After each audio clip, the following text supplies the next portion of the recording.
Hi boys and girls, here is chapter 1 of Chomps, Flea, and Great Cat, That's Me. Here we go. I loved sitting in the house mama's lap. Trouble was, sometimes we didn't just sit and love. Sometimes, like today, she took the wire brush to me. I guess I needed it. The days were getting longer and warmer. It felt good to get rid of my extra hair. But sometimes the teeth on the brush got stuck. Spring must be coming, Gray. The way your winter coat is falling out, warm weather must be right around the corner. Mama yanked a ball of fur from my back. It hurt. I flinched. My hair's not falling out, I thought. You're pulling it out. Twisting my body, I tried to get away from her. Sorry, Gray, but if we don't get these knots out, your fur will mat up. I'm trying to be careful. Each time Mama stroked me with the brush, she ran her hand along my soft fur to help take the sting out. I struggled to get away, but she kept a firm hold on me. Chomps bounded in and put his front paws on the couch while Mama finished my grooming. His ears stood straight up. He tilted his head to one side. You look funny, Gray. Chomps turned his head to the other direction to get a closer look at what Mama was doing. I stuck my nose in the air and flipped my tail. You don't look so good yourself, Chomps. He just smiled at me and started to bark. Let's play. The pile of white fur bounced around the couch. Mama started brushing again. She held me firmly with one hand while she ran the brush from my neck to the very tip of me. Oh, come on, Gray. I want to play really bad. Can't you see what's happening here? Or do you have too much white fluff covering your eyes to tell that I can't get away? The pup bounced even more as Mama finished brushing me. Get back, Chomps. I'm almost done. Then you can both go outside. Mama lifted me in the air with both hands and looked me over. She gave me a hug and headed for the door. Come on, pup. You can go out now. I have to run to the store and you guys can get a little sunshine. Mama scooted Chomps out the door with her foot. She set me down on the porch swing. I ruffled and jerked my fur a few times to get rid of the sting from the brushing. Mama jingled her keys as she walked to the driveway. Be good animals. I'll be right back. The sound of the car's motor roared, coughed, and then sputtered as Mama drove away. Chomps walked to the end of the porch and sat down with his nose to the wind. The strong breeze shook his shaggy fur. Chomps was very new to the place. He had arrived at Christmas. Mama called him a Scottish Terrier. She said that he was the wheaten color. That meant he was sort of white, not black like most Scotties are supposed to be.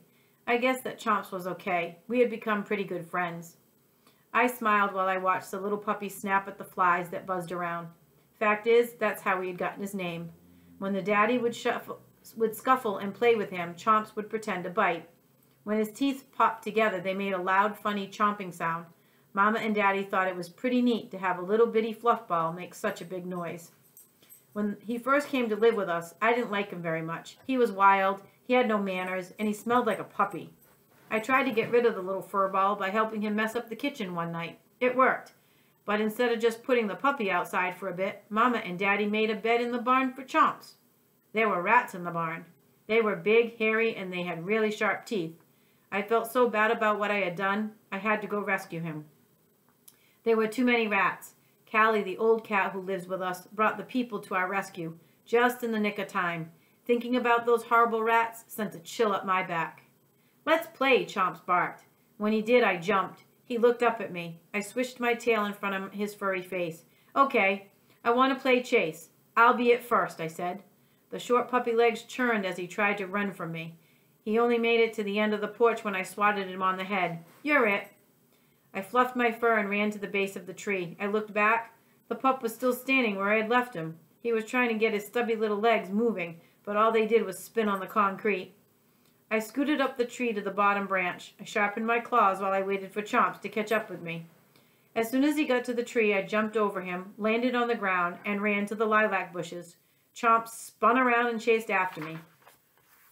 When he got near, I did a backflip, landed on top of him, and rolled him into a ball. Then I took off. The dog gave a little shake and came after me. Sliding to a stop, I turned on him and flattened my chest to the ground. With my rear in the air, I swished my tail and growled deep in my throat. Chomps just wagged his tail. I'm not afraid of you, Gray. The little pup swatted me on the head. You're it again. I pounced and flipped him a second time. Chomps shook his little body and tried to clear his head before he ran straight for me. Just as he closed in, I dodged to the side. The dog tried to turn. He was so young and clumsy, so he slipped. He rolled over about 3 times.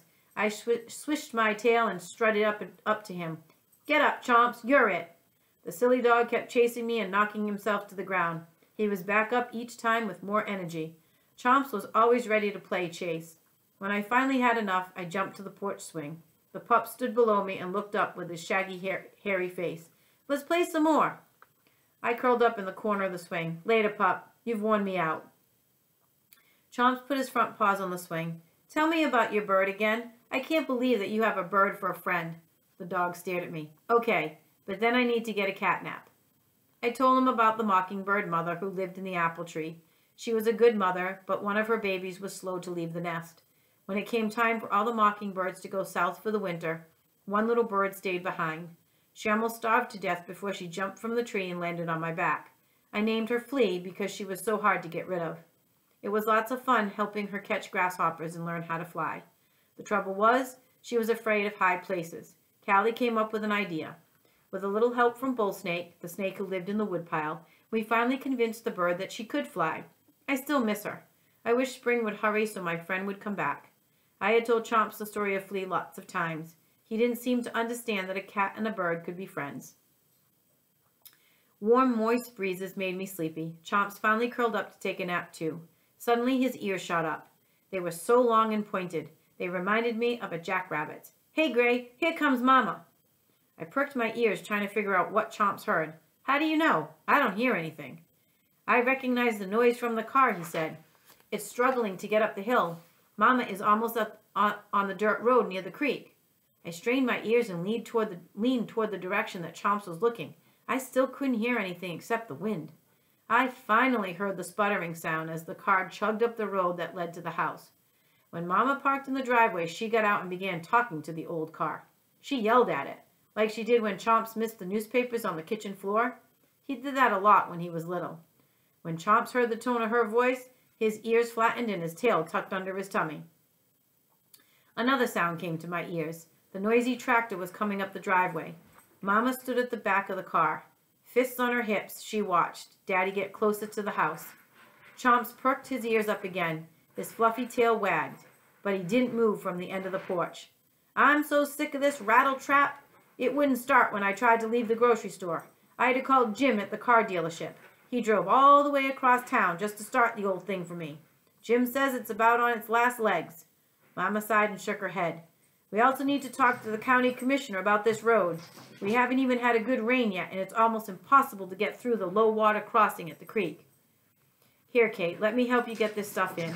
I think you need to sit a while. It sounds like you've had a pretty bad day and you only went to the grocery store. Daddy helped Mama get the bags out of the car, but he had to slam the back door to get it to stay shut. As they came closer to the front door, Chomps wagged his tail so fast that his whole body shook. Mama picked him up. You guys make me happy. Mama smiled down at me. What are you going to do, Gray? Want to come in? I rubbed against Mama's leg to let her know I was happy to see her, but I walked to the end of the sidewalk. Okay, just asking. Mama carried Chomps into the house. I'll let Callie come out with you for a while.